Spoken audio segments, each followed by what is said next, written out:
मुझे आम आदमी पार्टी में साउथ जोन में 6 जिलों का किसान विंग का मैं अध्यक्ष हूं और किसानों की बात उठाने की जिम्मेवारी मुझे आम आदमी पार्टी ने इन 6 जिलों के अंदर दे रखी है जो साउथ हरियाणा के अंदर है। देखो, हरियाणा सरकार की तरफ से बार बार ये घोषणा की जा रही है कि एक एक दाना किसान का मंडियों के अंदर खरीद किया जाएगा। पहली बात तो हरियाणा सरकार की ये गलती रही कि फर्स्ट अक्टूबर से उन्होंने शुरू किया। इससे पहले 70% बाजरा तो बिक चुका है। पहली गलती तो ये क्या सरकार के डिप्टी चीफ मिनिस्टर साहब जो ये कहते हैं कि भाई मैं किसान नेता हूँ, उनको ये नहीं पता कि भाई बाजरा किस समय बिकता है और मंडियों के अंदर किस समय आता है। फिर किसान नेता कैसे है वो कहते हैं कि दाना दाना खरीदा जाएगा और जमींदार के खाते में पैसा डाला जाएगा। जमींदार के खाते में तो जब पैसा डलेगा जब खरीदा जाएगा। सरकार रही नहीं है।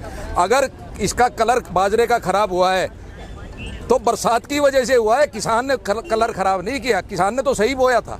और अगर बारिश की वजह से किसान का नुकसान होता तो उसकी सरकार भरपाई करे। यही हम चाहते हैं, यही किसानों की डिमांड है। एक एक दाना सरकार खरीदे, इसमें कोई गुंजाइश की बात नहीं।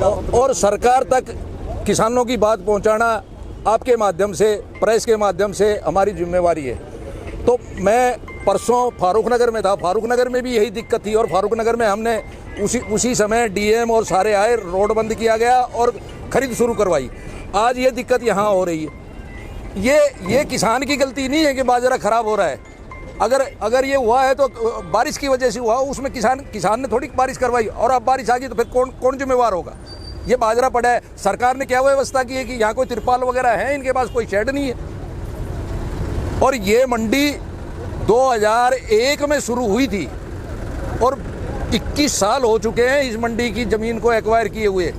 मैं जब एमएलए था, जब मैं विधायक था, उस समय ये मंडी बनाने की प्रक्रिया शुरू करवाई थी, मैंने करवाई थी। और 21 साल में मंडी बन के कंप्लीट नहीं हुई। कमाल की बात है, कैसी सरकारें आई है। मंडी के अंदर जो भी माल आया है, जो भी कृषि उपज आई है, उसकी जिम्मेवारी बनती है। सरकार ने जब रेट तय किया है 2350 का, तो सरकार 2350 रुपये की जमींदार को पैसे दे। एमएसपी का मतलब यही होता है कि 2350 से अगर नीचे कीमत जाएगी तो सरकार उसकी पूर्ति करेगी। हमारी मुख्य मांग ये है कि जो भी बाजरा आए, चाहे धान आए, चाहे कपास आए, जो सरकार ने रेट तय कर रखे हैं उसके पैसे सरकार किसानों को दे और किसानों की खरीद करे।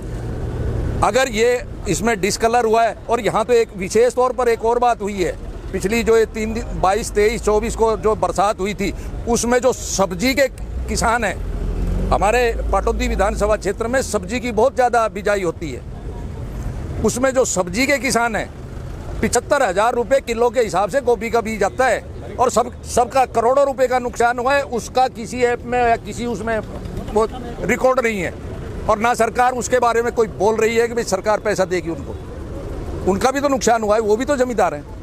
क्या जो खेतीबाड़ी उसकी क्या नाम है, सब्जियों की और फ्रूट वगैरह की करते हैं, वो किसान नहीं है।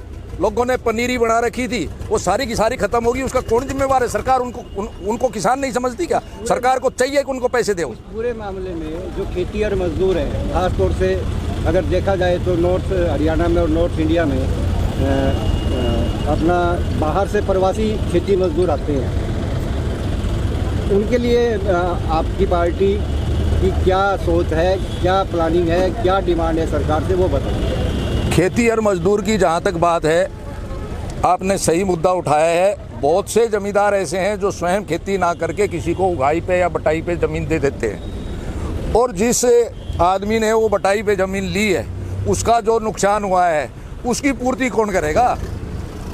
क्योंकि पैसा अगर कोई मुआवजा वगैरह मिलेगा तो वो किसान को मिलेगा। तो बहुत से ऐसे लोग हैं जिन्होंने 40-40, 45-45 हज़ार रुपये साल के किराए पे ज़मीन ली है, 1 एकड़ ज़मीन। उनकी पूर्ति कौन करेगा? उसकी भी तो सरकार को सोचना चाहिए कि उनको भी तो पैसे मिलने चाहिए। क्या वो किसान नहीं है क्या? खेतीबाड़ी तो वही करते हैं। तो मेरी ये डिमांड है कि भाई उनकी भी सरकार सोचे, किसी का भी खेतीबाड़ी से जो संबंधित नुकसान हुआ है उसकी पूर्ति करे सरकार, चाहे वो मजदूर हो चाहे किसान हो। और ये व्यापारियों के साथ भी दुर्व्यवहार किया इन्होंने। पीछे व्यापार बंद करने की बात होगी थी, आड़तियों का आड़त देने में इनको तकलीफ होती है। मैं कहता हूँ बाजरा कहीं का भी आ रहा है, ये जब मैं विधायक था, ओम प्रकाश चौटाला जी की सरकार थी, तब बाजरा राजस्थान तक का आता था। जब सरकार खरीदती थी कि नहीं खरीदती थी, चाहे वो खराब था चाहे सही था, सरकार को टैक्स मिलता है इनसे, और जो गांव के अंदर जो विकास होता है उससे उस पैसे को खर्च किया जाता है। इनकी समझ में ही नहीं आ रहा है। ये कहते हैं कभी 8 क्विंटल लेंगे, कभी 7 क्विंटल बता देते हैं। ये कोई तरीका है? वो जो राजस्थान से आएगा वो फैक्ट्री में बन के आएगा, वो भी तो किसी जमींदार का है बाजरा, तो किसी का भी हो, सबका खरीदना चाहिए। या फिर कह दो कि भाई हम तो खरीदे ही नहीं, फिर ढोंग क्यों करते हैं कि भाई हम एक एक दाना खरीदेंगे।